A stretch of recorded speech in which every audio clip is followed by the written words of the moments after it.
మహాగణుడు, మహాదేవుడు, మహాపరిశుద్ధుడైన దేవునికి స్తుతులు స్తోత్రములు చెల్లించుకుంటూ పొడుసు మీ అందరికీ ప్రభునామములు వందనాలు. మనము 9వ కొరింథీయులకు రాసిన 2వ పత్రిక 9వ అధ్యాయము ధ్యానంలో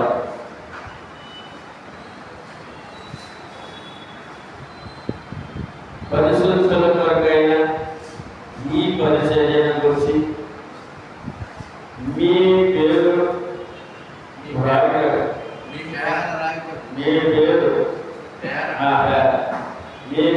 రాయటకు నాకు అగత్యము లేదు. ఇక్కడ ఎరువులో వచ్చాయని కొనసాగింపజేస్తున్నాడు ఈ యొక్క పత్రిక. ఎరువులో పత్రిక దానిని కొనసాగిస్తూ మన ఎరువులో పత్రిక ధ్యానించే కదండి. దానిని అలా కొనసాగుతూ అసలు ఈ యొక్క సేవ, కష్టంలో ఆర్థిక సహాయము ఇదంతా ఎందుకంటే పరిశుద్ధుల కొరకనే ఈ పరిచర్య, రక్షణ పొందిన వారి నిమిత్తము ఈ పరిచర్య జరగాలి అంటాడు. ఈ విషయాన్ని మనం చూసినప్పుడు హెబ్రీయులకు రాసిన పత్రిక 6:10లో కూడా ఇదే మాటను తెలియజేస్తున్నారు. చదవండి.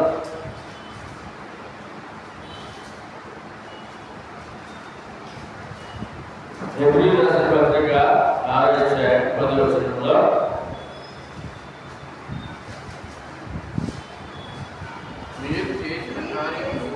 మీరు చేసిన కార్యం మీరు పరిశుద్ధులకు ఉపకారము చేసి ఉపచారము చేసి ఇంకను ఉపచారము చేయుట చేత తన నామమును బట్టి చూపిన ప్రేమను మనుషులకు దేవుడు అన్యాయస్తుడు సరిగ్గా చెప్పడం ఏంటంటే పరిశుద్ధులకు మీరు చేసిన సేవ చేశారు, ఇంకనూ చేస్తున్నారు. 2 మాటలు చెప్పండి. ఆ వాక్యం ఇవాళ మనం చిరిగారు ఇవాళ వెళ్ళాం కదా, కోడికోడు ఇలాగ ఆధారపడి ఈ వాక్యం పరిశుద్ధులు వాడు రక్షణ పరిశుద్ధులు వారికి సేవ చేయడం.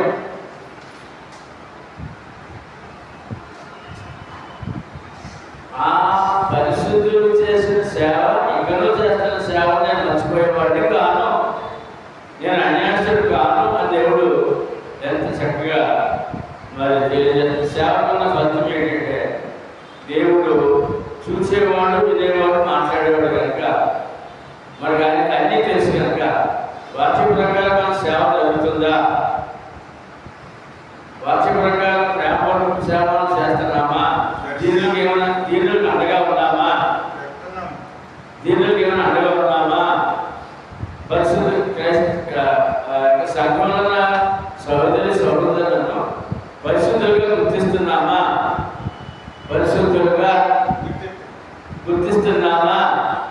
అని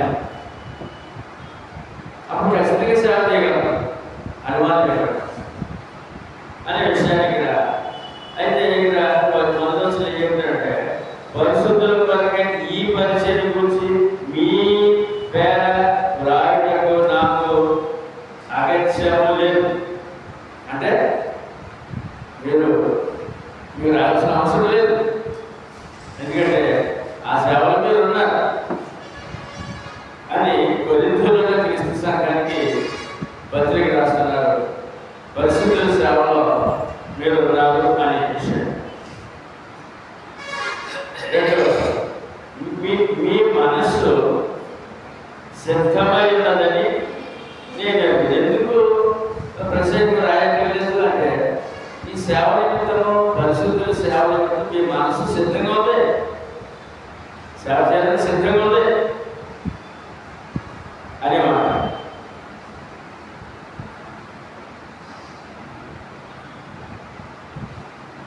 నేను ఎదుగుతున్నట్టు పోగలేదు. అందువలన సంవత్సరం నుండి అకయ సిద్ధపడేదని చెప్పి ఆగడం. మరి ఇప్పుడు అకయ అనే ప్రాంతంలో సగం ఉంది, అకయ అనే పట్టణంలో సగం ఉంది. ఇప్పుడు మన గిరేశ్వర్, ఇమ్మడాలపాడు, వాసలపూడి ఆ పరిసర ప్రాంతాలు ఎలా చెప్తామో అకయలో ఒక సగం గురించి చెప్తున్నాడు. అకయ వారి గురించి ఏం చెప్తున్నాడు అక్కడ? సంవత్సరం క్రితం సిద్ధపడ్డారట. సేవకులకు వారి గుంపులు విప్పి ఆర్థిక సహాయం చేయడానికి, పరిశుద్ధులకు సహకరించడానికి సిద్ధంగా సంవత్సరం ముందు నుంచి ఉన్నారట.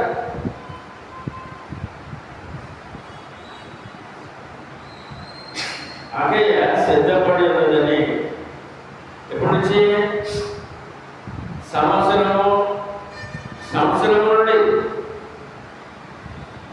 సంవత్సరం నుండి ఎదురు చూస్తారట. వాళ్ళు సేవకులకు దాచిపెట్టిన ఆర్థిక సహాయం ఎవరు? పేద అవసరంలో ఉన్న సహోదరులు సహాయం అందించడం అనే విషయాన్ని అకే పట్టణంలో ఉన్న సంఘం గురించి మళ్ళీ మాట్లాడు.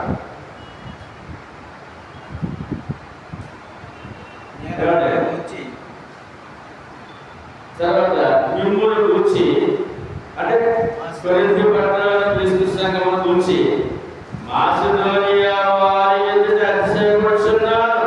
అక్కడ ఉన్నాడు, మాసిదోనియా ఉన్నాడు. మాసిదోనియా సంఘం నుండి పత్రికలు రాస్తున్నాడు. మిమ్మును గురించి మాసిదోనియా సంఘంలో ఎదుట నేను అతిశయపడుతున్నాను, నేను మెచ్చుకుంటున్నాను. మిమ్మల్ని చాలా సంతోషంగా మీ యొక్క ఆలోచన విశ్వాసం బట్టి అని అన్నాడు. అయితే మీ ఆసక్తిని చూచి అనేకులు ప్రేరేపింపబడి అది మనం విశ్వాస యొక్క ఆసక్తితో సేవ చేసినప్పుడు, ఎవరు కష్టంలో ఉన్న వారి గురించి వారు ఆలోచించినప్పుడు, వారికి ఉపయోగించినప్పుడు మరి ఇతరులకి ఎలా ఉంటుందంటే ప్రేరేపణగా ఉంటుంది. అంటే పురుగులు పడుతున్నారు మీ సేవలు చూసి, ఇతర సంఘాలు పురుగులు పడుతున్నాయి మిమ్మల్ని చూసి అని కొరింథీ పట్టణాన్ని సంఘాన్ని ఆయన మాట్లాడుతున్నాడు. తదుపరి అయితే మిమ్మల్ని కూర్చిన మా విషయము ఈ విషయంలో వ్యర్థము కాకున్నట్లు నేను చెప్పిన ప్రకారము మీరు సిద్ధముగా ఉంటుండే ఈ సహోదరుడు పంపింది. మీ గురించి చాలా గొప్పగా చెప్పాను. అక్కడ కొరింథీలో ఉన్న క్రీస్తు సంఘమా, మాసిదోనియా సంఘం మీకు చాలా గొప్పగా చెప్పాడు. కానీ ఇప్పుడు అవసరంలో ఉన్నారు, కొంతమంది అవసరంలో ఉన్నారు. ఆర్థిక స్థితిగతులు అవసరం అయితే వారికి సహాయం చేయాలి. వారికి ఇక్కడి నుంచి మనుషులు పంపిస్తున్నాను, మీరు సిద్ధంగా ఉండండి, సహాయం చేయనందుకు సిద్ధంగా ఉండండి. వారు సిద్ధపడని ఒకవేళ మాసిదోనియా వారు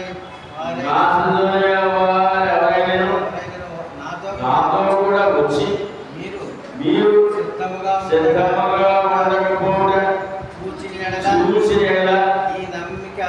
ఈ నమ్మిక కలిగి ఉన్నందున మేము సిగ్గుపరచబడము. మాసిదోనియా కొరింథీలో క్రీస్తు సంఘం సిద్ధంగా ఉన్నారు, దీనిలో అవసరార్థం వారికి సహాయం చేసి సిద్ధంగా ఉన్నారని చెప్పి తీసుకొచ్చారనుకో, మీరు సిద్ధంగా లేదనుకో నేను సిగ్గుపడాలి.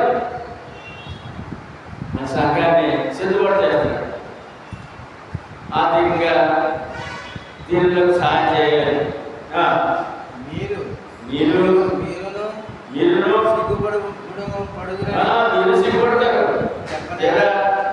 సడన్గా మరి ఆ సంబంధించి సహోదరులు వస్తారు, సహాయం అందుకోలేదు. మీరు అడిగి సిద్ధంగా లేదనుకో మీరు సిగ్గుపడతారు. అది చెప్పలేదా? మీరు ఇది అంతా ఏంటి తెలుసండి, ఆయా స్థానిక సంఘాల నుండి అవసరాలు ఉన్నటువంటి కష్టంలో ఉన్న వారికి సహాయం అందించడానికి చేస్తున్న ప్రయత్నం, వారి గురుకుల విధానం, సహోదరులకు కొంచెం స్థితిగతులు బాగున్నవాడు ఆ సమయంలో వారికి సహాయం అందించాలి.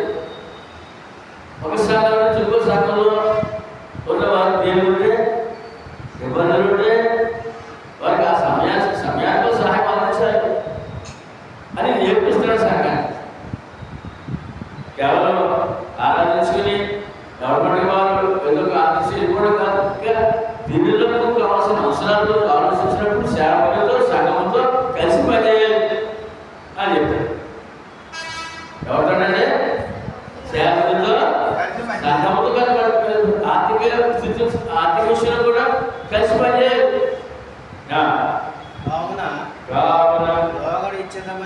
లోగడ ఇచ్చేద్దామని మీరు చెప్పిన ధర్మము విసిరితరముగా వెళ్ళిపోయకూడదు. ఇక్కడ లోగడ చెప్పారట, లోగడ ఆయా సంఘాలలో నుంచి ఇబ్బందులు మేము సహాయం చేస్తామని చెప్పారట. మేము ఆర్థికంగా సహకరిస్తామని చెప్పారట. మేము కూడా ఆ కర్మకార్యాలు మేము ఉంటా ఉన్నారట. ఆ కర్మకార్యాల్లో మేము ఉంటా ఉన్నారట. కానీ ఆ ధర్మకార్యము మీరు అంత బాగా చెప్పారు కదా, దానిని కొనసాగించండి. ఆ కొనసాగింపులో ఆ ధర్మము ఆ ఇచ్చే కానుక పిసిన ధనమే వద్దు. ఏంటంటే అంటే సంఘాలు ఎవరుంటారు? పిసినారు కూడా ఉంటారు. ఎవరంటే దేవుని కానుక ఎవరు దేవుని దగ్గర నుంచి ఆ సేవలో సంఘం నుంచి రావాలని చూస్తారు తప్ప ఇవాళ మన స్థానిక సంఘాలు ఎలా కదా వాళ్ళు వచ్చి వచ్చిన దాంట్లో ఉన్న దాంట్లో ఒక 10 రూపాయలు 100 రూపాయలు అనుకోరు. పిసినతనం కొరింథీ పట్టణంలో పిసినతనం కలిసి క్రైస్తవులు ఉన్నారు. ఏంటంటే పిసినతనం కలిగే క్రైస్తవులు. ఇది ధర్మ కార్యం అన్నాడండి. ఏంటంటే ఇతరులు సాయం చేయడం ధర్మకార్యం. చూద్దాం ఒకసారి. ఎప్పుడు పత్రిక 13:16.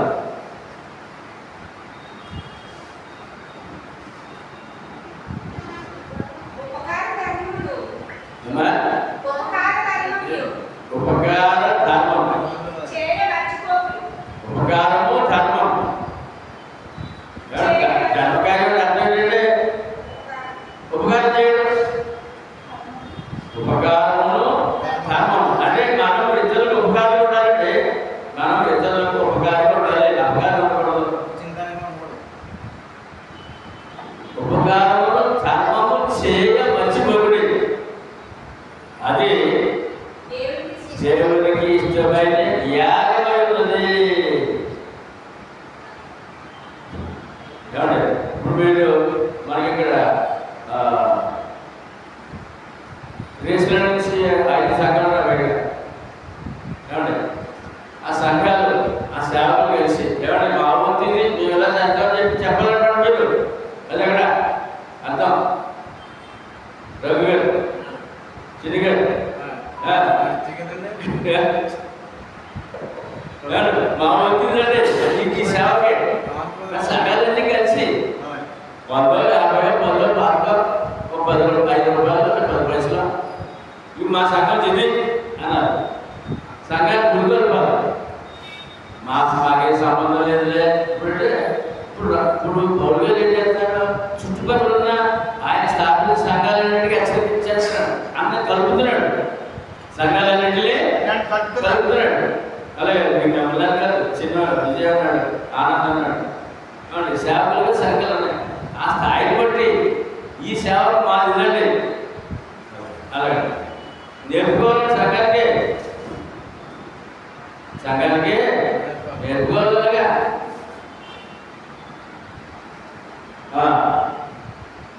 ఇప్పుడు ఇప్పుడు ఈ కర్మకార్యం ఏమైంది అందుకనే యాగము, ఇది దేవునికి ఇష్టమైన అని అని అది తెలిసిన రోజున ఎవరో ఋషులు పండితులు చేసిన యాగం కాదు. క్రైస్తవుడు నిజమైన భక్తుడు, నిజమైన దేవుని భక్తుడు, అతను గుబ్బులు విప్పితే యాగం జరుగుతుంది. ఏ ఒక్కరి ద్వారా జరుగుతుంది సేవ. అన్ని విశ్వాసాలందరూ గుబ్బులు ఉండాలి. దాంతోపాటు అనుబంధ సంఘాలు గుబ్బులు ఉండాలి. ఈ అనుబంధ సంఘాలు చెప్పాడు ఇక్కడ. తర్వాత మీ ధర్మం విశ్రమగా ఇయ్యక, చెప్పిన ధర్మము విశ్రమంగా ఇయ్యక ధారాళంగా చెప్పిన ధర్మం ఎవరు చెప్పారు? మీరు చెప్పిన మాట ఎవరు చెప్పారు? కొద్ది పట్ల సంఘస్థలే పౌలు గారు అడగకుండా చెప్పారట. మా వంతు అన్నారట, కానీ ఇవ్వలేదు. మాటగా కావాల్సింది క్రియ. దేవుడితో దేవుడికి మాట్లాడడం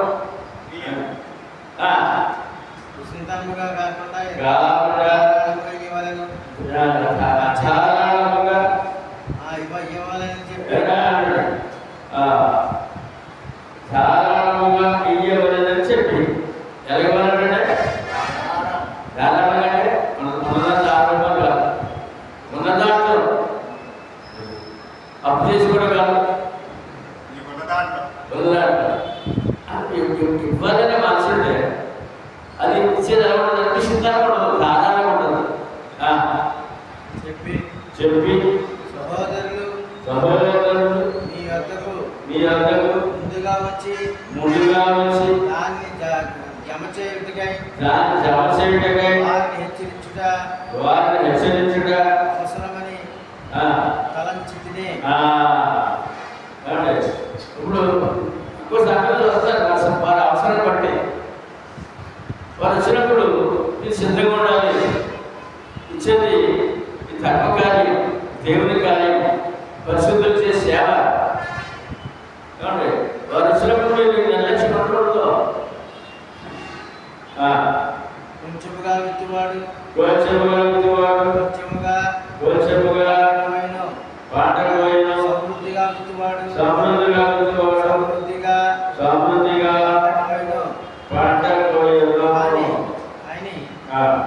ఈ విషయమై చెప్పవచ్చు.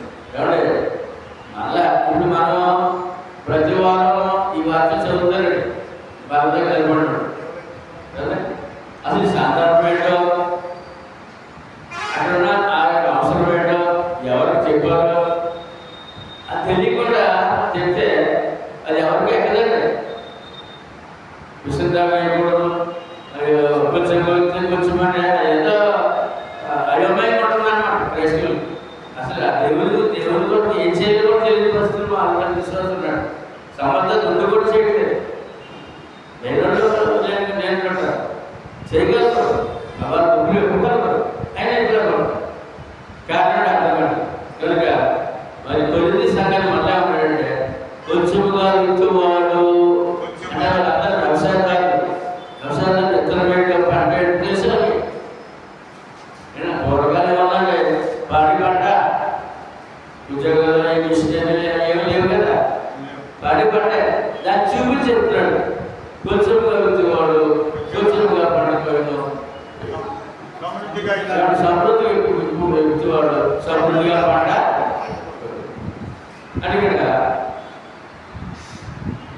విశ్వాసించే కానుక, సంకటించే కానుక భూమిలో పడ్డ విత్తనం ఆడుతుంట. భూమిలో పడ్డ విత్తనాలు ఆడుతాడు. ఆ విత్తనం ఒక గింజ చేస్తే 100 గింజలు వస్తుంది. ఒక 10 రూపాయలు దేవుని సేవకు సమర్పణ ఇస్తే 100 బదులు లెక్క. కొంచెం ఇస్తే కొంచెమే, కొంచెం ఇస్తే అని అర్థం. కొంచెమే సమృద్ధిగా ఇస్తే అలాగే నొక్కి నొక్కి వర్ణించి వర్ణించి చెబుతాడు.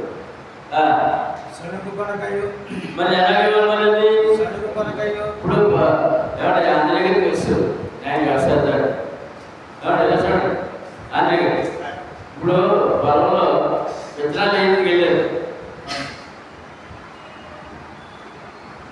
ఏమండి విత్తనం పట్టుకెళ్ళారు కూర్చుని కూడా ఏడుతూ పడుదల మరి ఈ భర్త వేసేస్తా పడుదల అన్నాక నిజంగా పడదా అది పడుదల ఆశగా చేస్తున్నాడు రైతు అక్కడ సమృద్ధిగా పడుతుందా ఆశ చేస్తున్నాడు అక్కడ.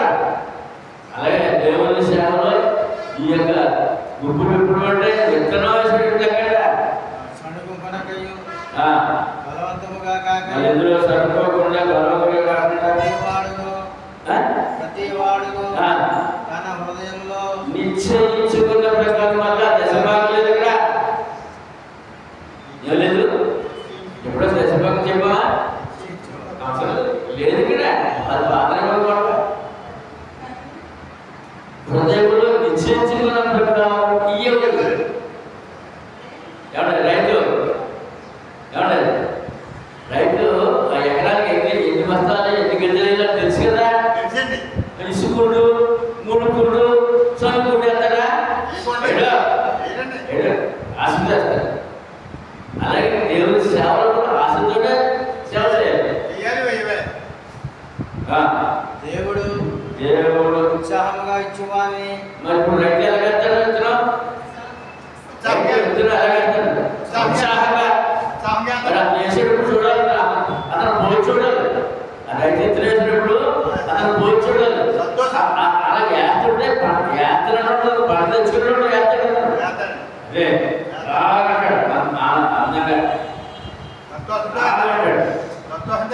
ఇలా చేతుల్లో చల్లేస్తుంటాడు. దేవుడు ఉత్సాహంగా ఇచ్చువాని ప్రేమించును ప్రేమించదు మరియు ఏంటంటే ఇతనే ప్రేమిస్తాడా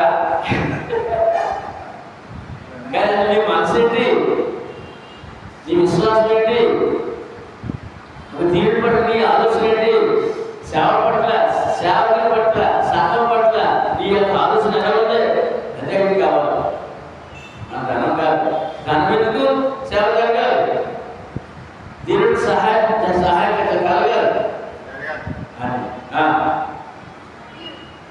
మరియు మరియు అన్నిటి యందు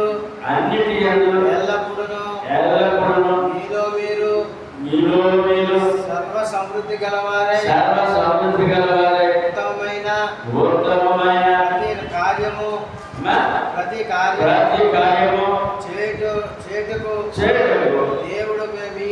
దేవుడు మీ ఎడల సమస్త విధములైన కృప విస్తరింపజేయగలడు. ఈ రైతు ఆనందంగా వేసాడు విత్తనం వేసిన తర్వాత గడ్డి మొక్కలు వచ్చినాయి.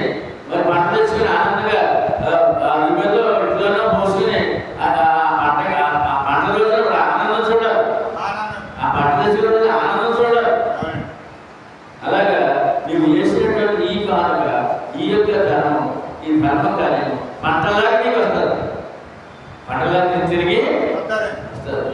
ఏ గొప్ప మాట ఇది. మనం మరి సువార్తకుడు నమ్మాలి, సేవకుడు నమ్మాలి, విశ్వాసం బోధించాలి, విశ్వాసం పెట్టాలి. అంటే అన్ని అందరి కష్టాలు కావాలి సేవకుడు. ఎందుకంటే రక్షణ అందరికీ సమానమే. సేవకుడు ప్రత్యేకత మామూలు విశ్వాసంలో ప్రత్యేకత లేదు. రక్షణ అందరికీ ప్రారంభం అందరి రక్షణ అడిగారు. కానీ అందరి సేవ ఉండాలి. సేవలు అందరి హస్తాలు ఉండాలి. అందరి మనసుతో ఎలా చేయాలంటే ఎలా మనసు లేకపోతే ఎలా నిశ్చయించుకుంటాడు.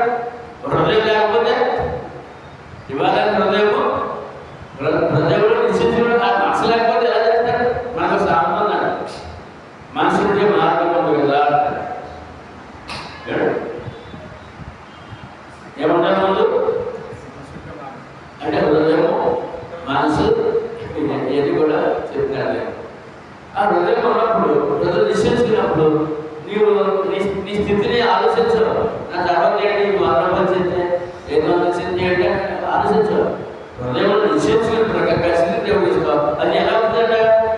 ఆ ఎత్తులో వేస్తే పంట వస్తుందో ఎలా వస్తుంది తిరిగి నీకు అని మాట.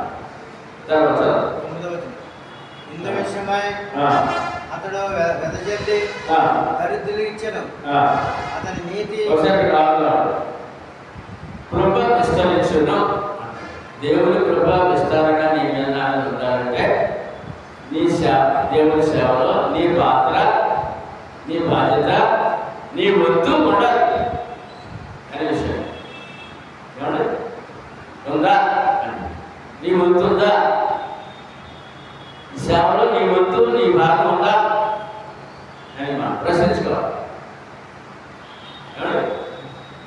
ఇక్కడ ఈ దేవునికి ఇవ్వడంలో ఇశ్రాయేలు దేవుడే నేర్పడాడు. దేవునికి ఇవ్వడంలో, దేవుని సేవలు సహకరించడంలో ఏమండి ఆయన వీళ్ళు ఎవరెప్పుడైనా చేసేయగలరు. చేయలేడు దేవుడు. ఏమండి దేవుడు చేయలేడా? నా మందిరం దేవుడు కట్టుకోలేడండి. మరి వెళ్ళేందుకు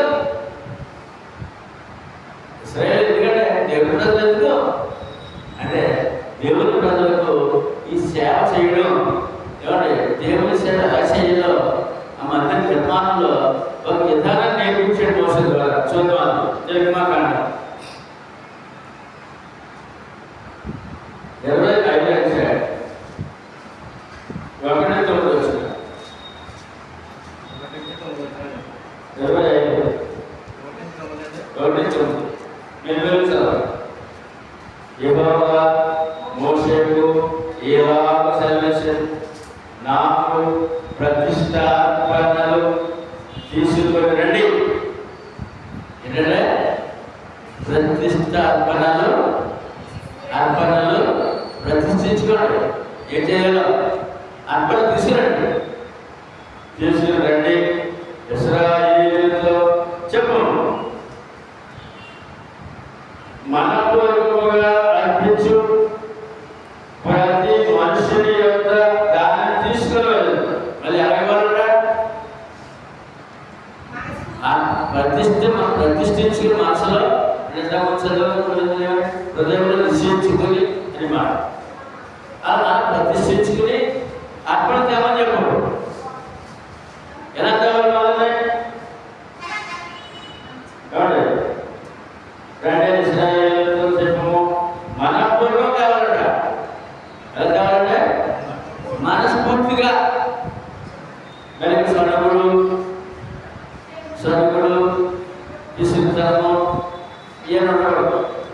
ఎందుకంటే మన హృదయాన్ని తిరిగిన దేవుడు భయపడాలి. దేవుడు కానిచ్చినప్పుడు భయపడాలి. దేవుడికి కానియడంలో భయపడాలి. ఎవరైనా ఇబ్బంది వచ్చినప్పుడు దేవాలయం నేను ఇలా చేసుకుంటాను, ఈ గొడవ పెట్టుకుంటాను అంటే ఖచ్చితంగా కాదు. అది మనస్ఫూర్తిగా ఉండాలి. ఆ ఒప్పందం, ఆ వాగ్దానం, ఆ మాట, ఆ కానుక, ఆ గొడవను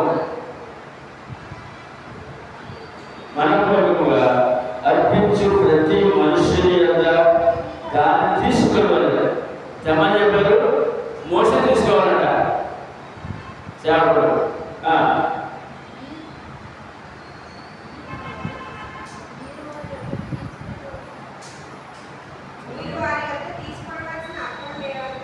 మరి ఏమేమి తీసుకోవాలో చెప్తాడు ఆయనే. ఎవరు చెప్తారు?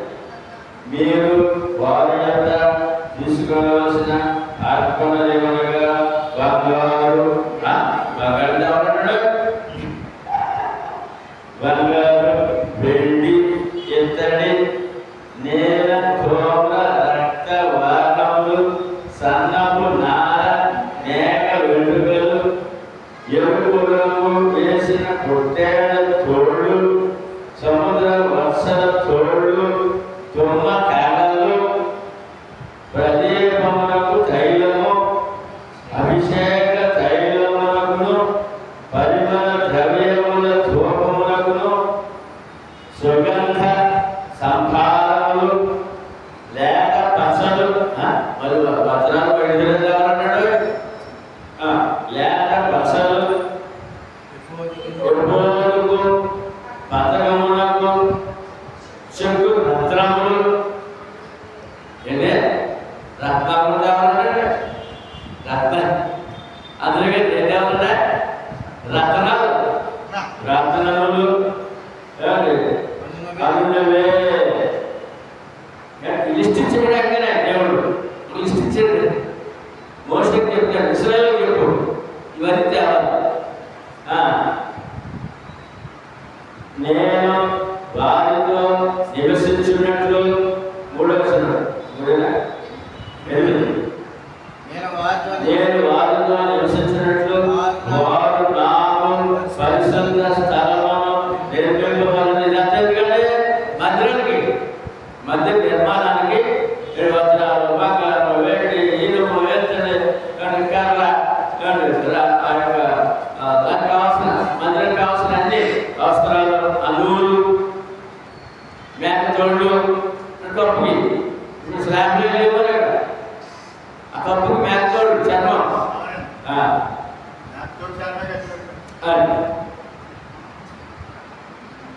ఎదురు వస్తుంది. నేను వారిలో నివసించినట్లు వారు నాకు పరిశుద్ధ స్థలము నిర్మింపవలెను. అంటే మందిరము మందిరం ఎందుకంటే నేను మీతో ఉండాలంటే మందిరం కావాలి.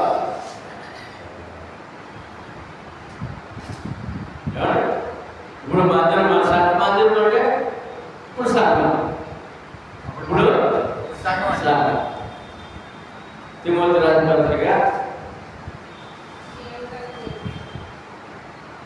మొదటి పత్రిక 3:15 దేవుని మందిరంలో అనగా దేవుని ఇప్పుడు ఆ మందిరం ఇప్పుడు ఏమైందంటే ఆ మందిరం ఇప్పుడు ఆరాధన కాదు, సజీవ కట్టిన మందిరము దేవుని సంఘం. ఆ మందిరము దేవుని మందిరము ఇప్పుడు దేవుని సంఘం. క్రీస్తు సంఘమే దేవుని మందిరం. మరి మందిరం అవసరం ఏంటి అంటే నేను వారితో సత్యస్తాను, వారితో నివసిస్తాను, వారితో నివసిస్తాను. ఆ మందిరంలో ఆయన అది మరి మార్గాలు వచ్చాడు కదా. పచ్చన మందిరంలో ప్రభు చెప్తారు మత్తయి సువార్త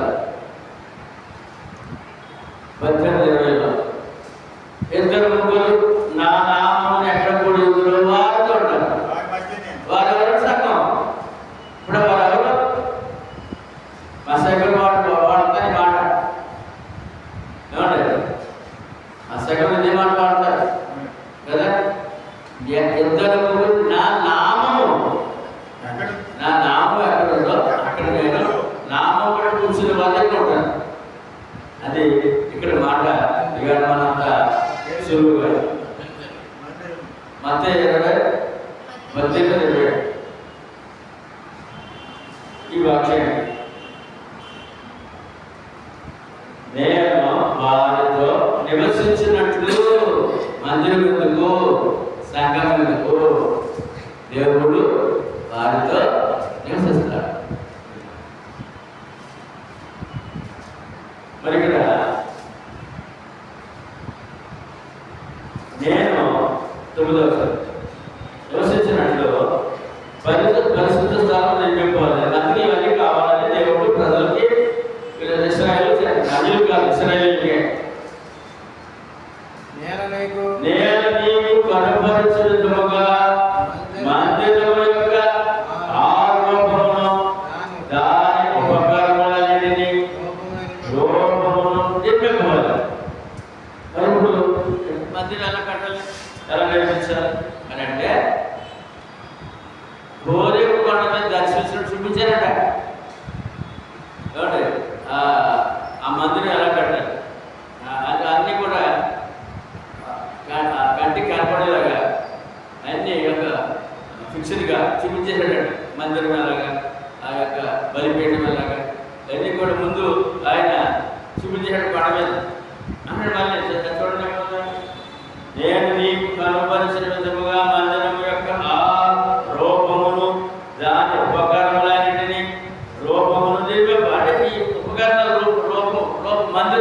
చూపించాడు.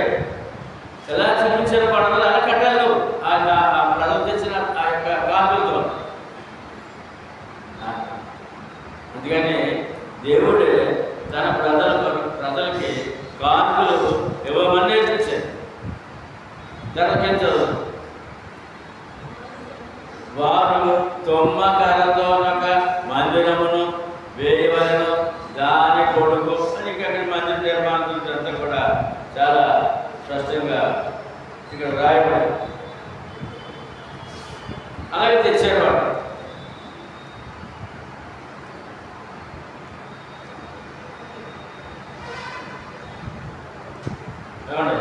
ఇప్పుడు ఈ ప్రజలు అంటే భక్తులు ఇశ్రాయేలు ప్రజలు తెచ్చినటువంటి కానుకలతో ఏమైతే ఏమన్నాడు దేవుడు, వాటితో ఈ 25వ అధ్యాయం ఆఖరి వచనంలో మళ్ళీ మాట చెప్పాడు దేవుడు. కొండ మీద నీకు కనుపరచబడిన వాటి రూపము చొప్పున వాటిని చేయటకు జాగ్రత్త పడదు. కాబట్టి ఈ యొక్క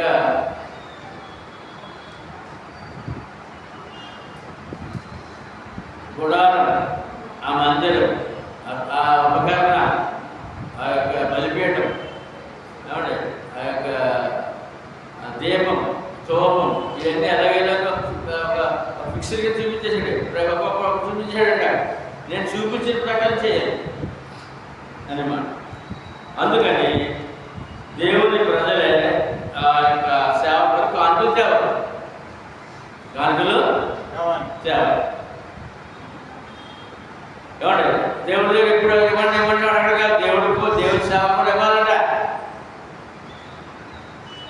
అది నేర్చుకోవాలి క్రైస్తవుడు. ఇప్పుడు చదవడం 10వ వచనం 9వ వచనం.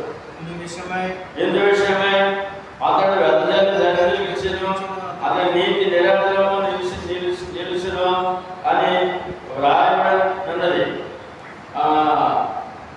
విత్తవానికి విత్తనమును, తిరుటకు ఆహారమును దయచేయు దేవుడు. ఇది కూడా మళ్ళా ఎవడే మన దగ్గర ఉన్నాయని ఎవరే, మన దగ్గర ఉన్నాయని ఎవరే, దేవుని తిరుటకు ఆహారము, విత్తుటకు విత్తనము. విత్తనము ఆయన మళ్ళీ పండించి పంట కూడా ఆయన ఇవ్వాలి, అది తినే ఆహార సమయం కూడా ఆయన ఇవ్వాలి. ఇది అంతా ఆయన చేతిలో ఉంది. మరి ఆయనకి ఏం చేయవాలి?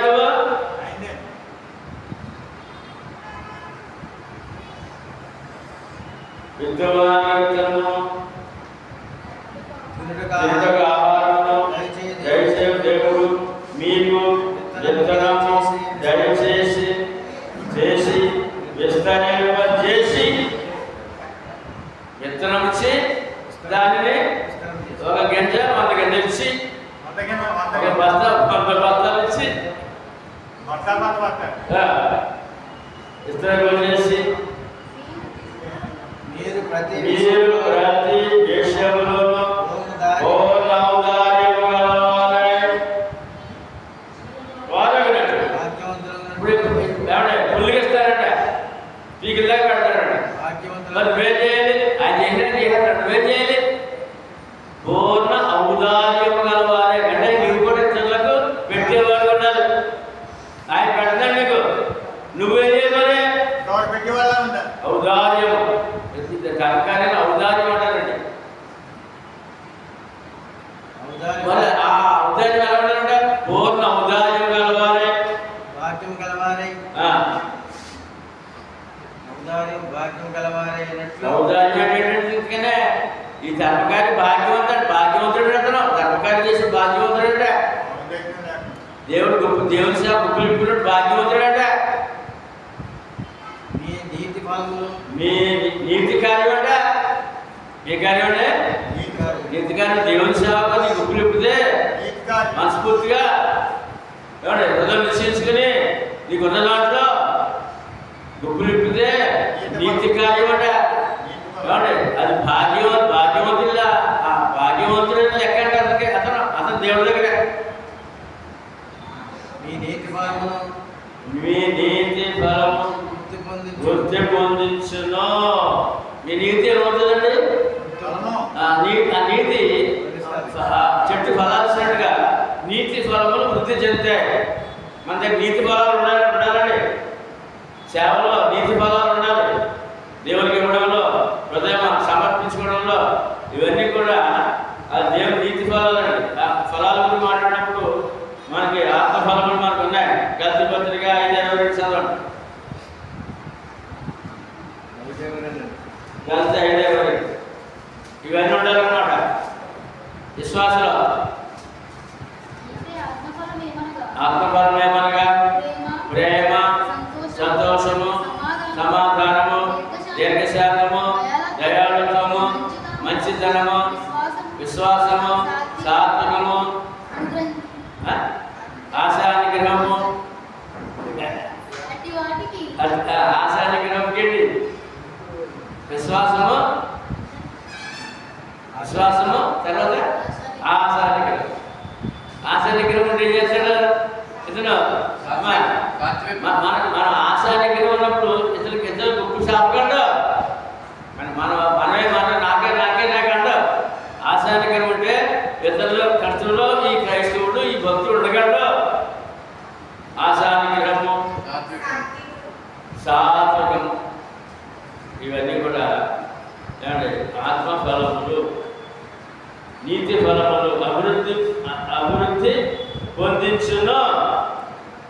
ఈ సేవలో నీతి ఫలములు, ఆత్మ ఫలములు అభివృద్ధి చెందుతాయి. అది అసలైన అభివృద్ధి అండి.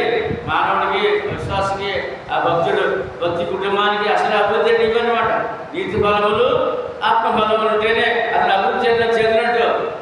మేడ మీద ఉన్నట్టుగా అభివృద్ధి చెందడం. నీతి ఫలములు, ఆత్మ ఫలములు ఉంటేనే అసలు అభివృద్ధి చెందాడు.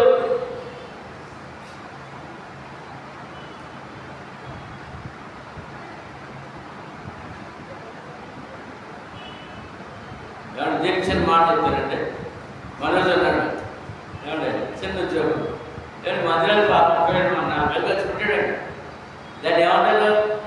నీతి ఫలములు ఫలించడా అబ్బాయి ఏమన్నా ఇంకేదో వ్యాపారం తాపెట్టాడండి. ఏమన్నా లిఫ్ట్ ఏం చేద్దాం అన్నాడు. అక్కడికి మా ఇమ్మడి వెళ్ళి అక్కడ ఏసీలు ఏం చేస్తాడట, ఇక్కడ ఏసీలు ఏం చేస్తాడట, లిఫ్ట్ ఏం చేస్తాడు, ముసలు ఎక్కడ పోతాడట. ఇవన్నమాట ఆలోచనలు. నీతి ఫలములు, ఆత్మ ఫలము. నీవు గుబ్బులు ఎక్కువగా మనసు ఉంటే అది ఖచ్చితంగా దేవుడు చేస్తాడు. ఫలం చేస్తాడు. నేను మనసు చాలా మురిసిపోతుంటాడు. మేము అడగలేదు ఏం చెప్పాను.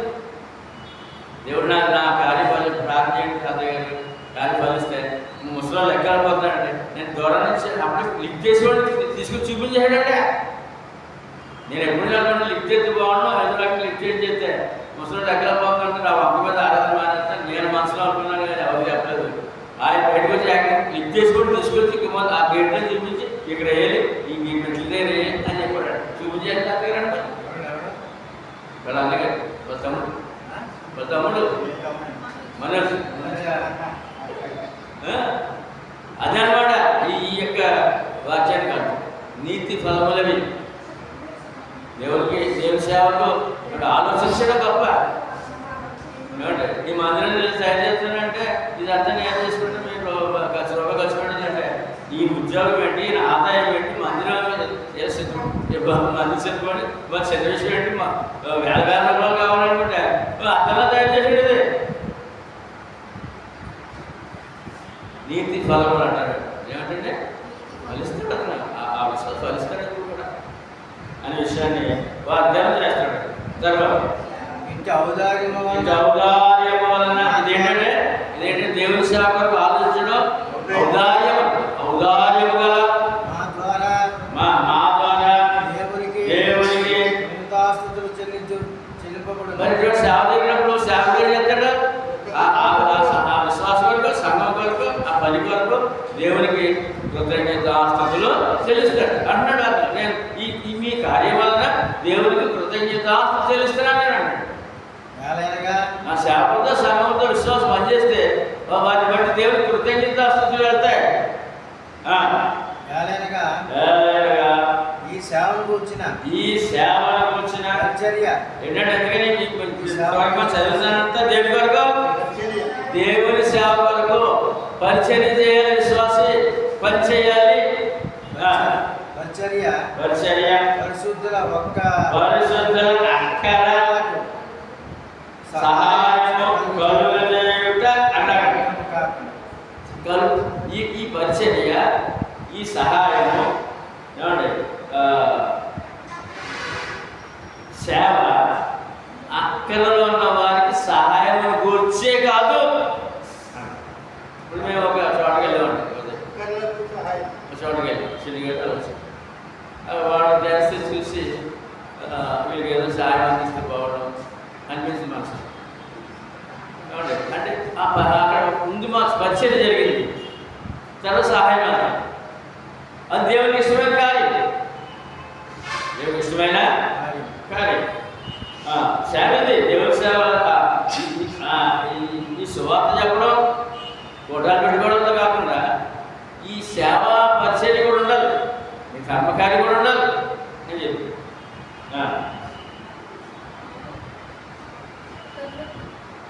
చదవండి.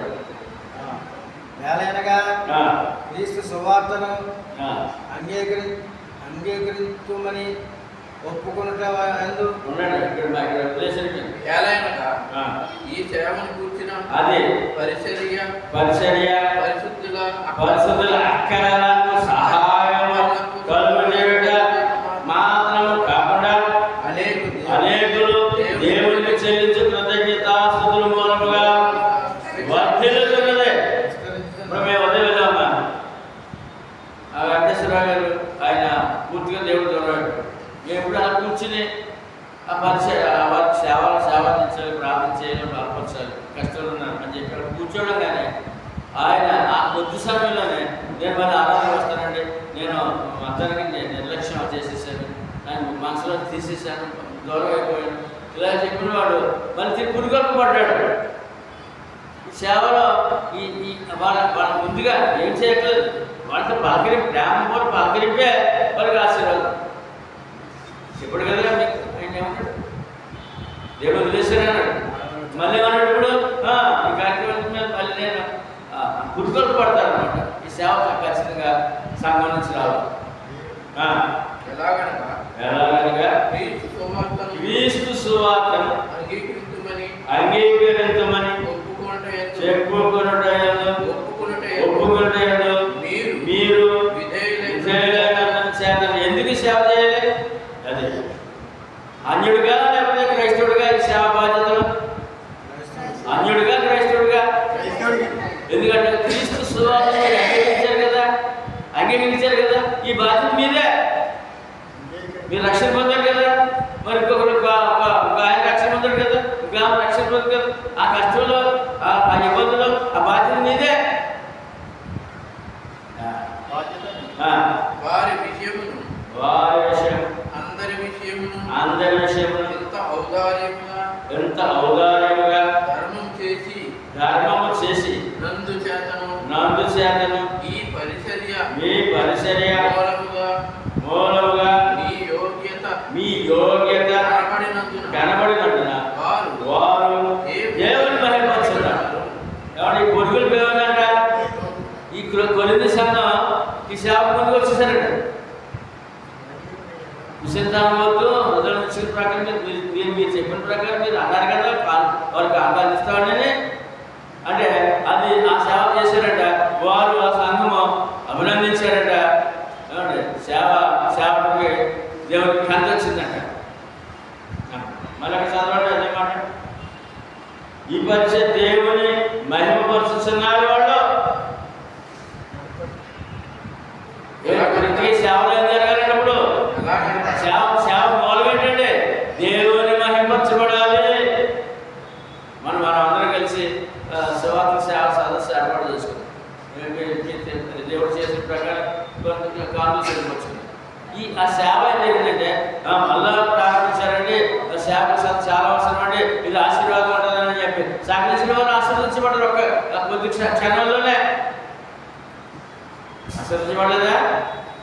మా రాజేశ్వరుడు అంటే ఆయన తలుపులు పెట్టేట్టు కార్యక్రమం ఆలోచన చెప్పాడు, ప్రారంభించాం. ఎప్పుడో 10 సంవత్సరాల నుంచి తన కుమార్తె దూరం ఉంటుంది. ఈ సేవ ముగిసి మరుసటిలోనే వచ్చి మరి విదేశం తీసుకెళ్ళిపోయాడు దగ్గరికి. అడ్డంగా తొలిపోయింది సేవలను పవరదే కదా. నేను చాలా ఏంటిది ఆశ్చర్యంగా ఉంది. 10 సంవత్సరాలు పెట్టారు దూరంగా ఉంది తల్లిదండ్రులకి. అతను మనస్ఫూర్తిగా చేశాడు, మనపూర్వం చేయమన్నాడు అక్కడ దేవుడు నిర్గమాకాండంలో. ఎప్పుడు కదా ఇప్పుడు ఇక్కడే హృదయమందల్లో ఏం చెప్తున్నారు? హృదయం నిశ్చయించుకు ప్రకారం చేయి, నిశ్చయించుకు ముందు నిశ్చయించుకో ఇలా చేద్దాం వచ్చాను. ఆ సేవ వెంటనే వచ్చింది బలం. చూడండి మన అశోక్ ఆ కార్యక్రమంలో నేను సామాన్య సేవకులకి కాన్పులో ఇచ్చి కొంచెం ఎక్కువ ధనం అవసరం ఉంటుందని చెప్పి ఆహార విషయంలో ఫలాలు అడగట్లేదు కదా, ఫలాలు ఎందుకని చెప్పి మామూలుగా చెప్తుంటే అశోక్ వచ్చి డాడీ నేను ఫలాలు నేను ఏర్పాటు చేస్తాను, మీరు మీ కార్యం మీరు చేయడం. ఆ ఫలాలు పెట్టడానికి 8 లక్షల కారు అనేది 8 లక్షల కారు 8 లక్షల 16 లక్షల రూపాయల కారు ఎవడో పడిపోయి అమ్మేస్తున్నాడు. తాకడండి అమ్ముకోవడం మా హృదయపూర్వకంగా మనస్ఫూర్తిగా చేసే సేవ, హృదయంలో నిశ్చించి చేసే సేవ, ఆ భక్తులు అతను పెట్టిన భోజనం చేస్తే ఏమండి మళ్ళీ తిరిగి గంటలు గ్యాప్లో చేసి కారు తిరిగి అన్నే ఒక్కరు కదా. అది నేను చెప్తాను ఇక్కడ దేవునికి మహిమ. ఇప్పుడు రాజేష్ దగ్గర ఆ యొక్క అభివృద్ధి దేవునికి మహిమర్చుకున్నాం, మరి కారు తిరిగి ఇవ్వడంతో మళ్ళీ దేవుడు మహిమర్చుకున్నాం. సేవ ఆశ్చర్యకరంగా ఫలాలతో ఉంటుందండి, వృధా కాదండి, వృధా కాదండి. మరియు మీ దేవుడు కనుపరిచిన అత్యధికమైన కృపను చూసి వారు మీ నిమిత్తము అన్ని సేవలు ఏమొచ్చిందండి? అత్యధికమైన కృప దేవుడు ఇచ్చాడట ఆ సంఘానికి. వాడు చేసిన సేవకు ప్రతిఫలం పొందేశారట. అది ఎవరైతే సహాయం పొందారో వాళ్ళు చూశారట. ఆ సంఘం యొక్క అభివృద్ధి దేవుడి కృపను వారు పొందిన విధానం చూసారా? ఉందా? ఎంతమందండి? మంచిదన్న. మరియు మీ దేవుడు కనుపరిచిన అత్యధికమైన కృపను ఏమన్నా ఉన్నప్పుడు సేవలు ఏముందండి? అత్యధికమైన కృప దీవున అత్యధిక ఆశీర్వాదము కృపను చూసి వారు మీ నిమిత్తమై ప్రార్థన చేయొచ్చు. మిమ్మల్ని చూడవాలని ఎక్కువ కోరిక కలవాలి అన్నారు. గౌరవంలో దశలోని సంఘం, దశలో సంఘానికి సహాయం అందింది ఎవరి ద్వారా? కొరింథీ పట్ల క్రీస్తు సంఘం ద్వారా. వాళ్ళు మిమ్మల్ని చూడాలని ఆశ కలుగుతున్నారు, వాళ్ళు మీకు ప్రార్థన చేస్తున్నారు. ఏం చేస్తారంటే ఎవరు సహాయం అనుకున్నప్పుడు ఏం చేస్తారా? తిడతారా? మనల్ని దేవుడు తిడతారా? మీరు ఏం చేస్తారు? చెప్తారు. తర్వాత చెప్పసఖ్యము కాని ఆయన వరమును గూర్చి దేవునికి స్తోత్రము. ఏంటండి? వరాలు అన్నాడు. దేవుని దగ్గర వరాలు పొందడం అంట. సేవ నీ గుప్పులు ఇప్పితే సేవకి సంఘంతో సేవతో కలిసి నువ్వు పనిచేస్తే నీకు దేవుడు వరాలు పొందుతావంట. దేవుడు వరాలు ఎలా ఆశ్చర్యంగా ఉంటాయి. మీరు ఇద్దరు చెప్పారు, ఇద్దరు వరాలు పొందేశారు, ఇద్దరు చేశారు, సమర్పణ చేశారు. ఎవరు అడగలేదు, నేను రాజేష్ని అడగలేదు, ఇప్పుడు అశోక్ని అడగలేదు. చేశారు మనస్ఫూర్తిగా, వరాలు పొందేశారు. పోయి కావాలని పోతే దొరికిన అమ్మాయి దగ్గరికి వెళ్ళి ఇలా అబద్ధం లేదురా ఆశ్చర్యపడి ఇలా అన్నాడు ఇక్కడ. వరములు ఏం పోగొట్టుకున్నామో అది తిరిగి వస్తాయి, ఏం కావాలో అవి దేవుడి వరాలు మనకు వస్తాయి సేవలో. ఏమండి కనుక సేవ అంటే ఆరాధన చేసుకుని ఏమంటే ఆ రొడ్డు వేసి వెళ్ళిపోయి ఇంకా అక్కడ సరిపెట్టి సంఘం అది దేవుడికి అక్కడే వదిలినట్టు. సహోదరి ప్రేమించి ఆ ప్రేమ కార్యం చేయగలిగినప్పుడు ఖచ్చితంగా దేవుని దీవెని పొందుతాం. చూడండి 5వ వచనం అందులో చూడండి ఒకసారి, అది చూసి మనం గురించి. కావున లోగడ ఇచ్చేదమని మీరు చెప్పిన ధర్మము విశిదతనముగా ఇక ధారాళముగా ఇవ్వదని చెప్పి సహోదరులు మీ యొక్కకు ముందుగా వచ్చి దానిని జమ చేయుటకై వారిని హెచ్చరించుట అవసరమని తలంచింది.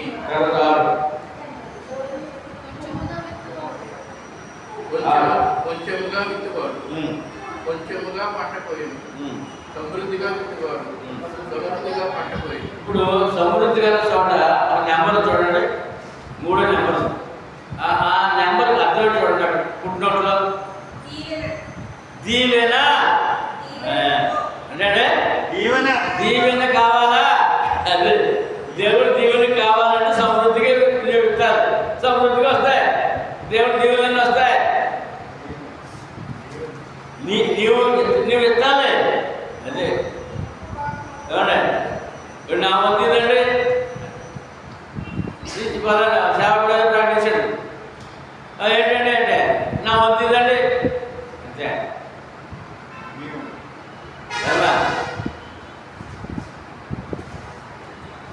అన్న ప్రకటించండి, ఏమన్నా నువ్వు నా వంతుందన్నా అన్నారు, అదే బాధ్యత అనమాట. కనుక దీవెన ఎవరు పేరు పెట్టాడంటే దీవెన అని పేరు పెట్టాడు. దీవెన కావాలంటే కాబట్టి విశ్వాసం కాపాడుకుంటూ ఆరాధించుకుంటూ సంఘంలో ఉన్న ఆ విషయాలు సేవకుడు చెప్పినప్పుడు ఆ సేవకుడితో కలిసి పనిచేస్తే అది ఎంత దీవెనగా ఉంటుందో ఇవాళ మనం ఒక్కొక్క సంఘాన్ని గురించి మాట్లాడుతూ చక్కటి విషయాలు తెలియజేయడం జరిగింది. మన గలతీ పత్రిక 5వ అధ్యాయము ఆఖరి మాట. ఏంటి ఆత్మ వార్త అవుతుందండి? గలతీ 5:16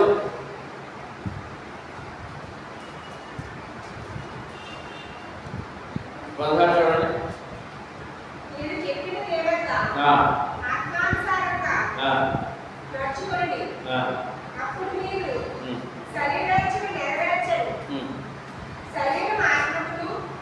గద్యమ్మా 6:6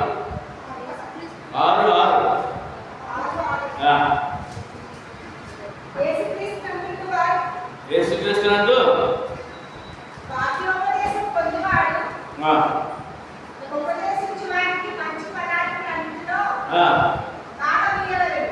ఈ వాక్యం ఏంటంటే సంఘముతో సేవకులతో నీ పరిచయం ఉండాలి.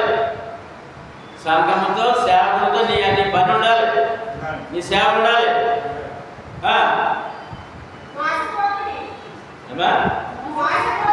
మసపోకుడి దేవుడు ఎక్కువ ఎగిరిపోయాడు. మనుషులు ఏమిస్తున్నావు మరి ఇక్కడ మంచి మాట వచ్చింది. ఇక్కడ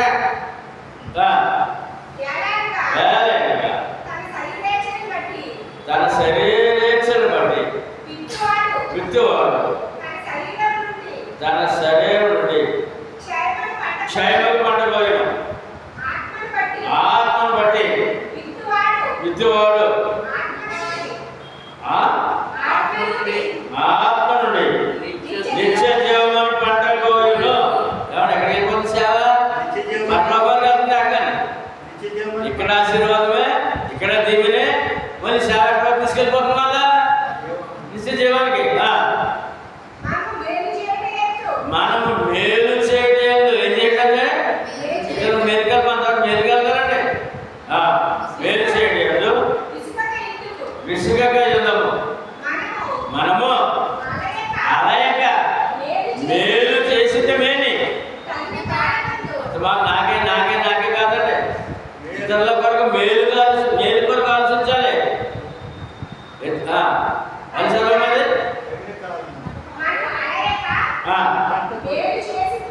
మేలు చేసేద్దామని తగిన కాలం పండబోతుంది. సమయం దొరికిన కొలది ఏంటంటే ఎప్పుడెప్పుడు నీ సమయం ఉద్యోగాలు మానేసుకుని కాదు, ఉద్యోగాలు మానేసుకుని పరపాటు మానేసి కాదు, నీకు సమయం దొరికిన కొలది విశేషముగా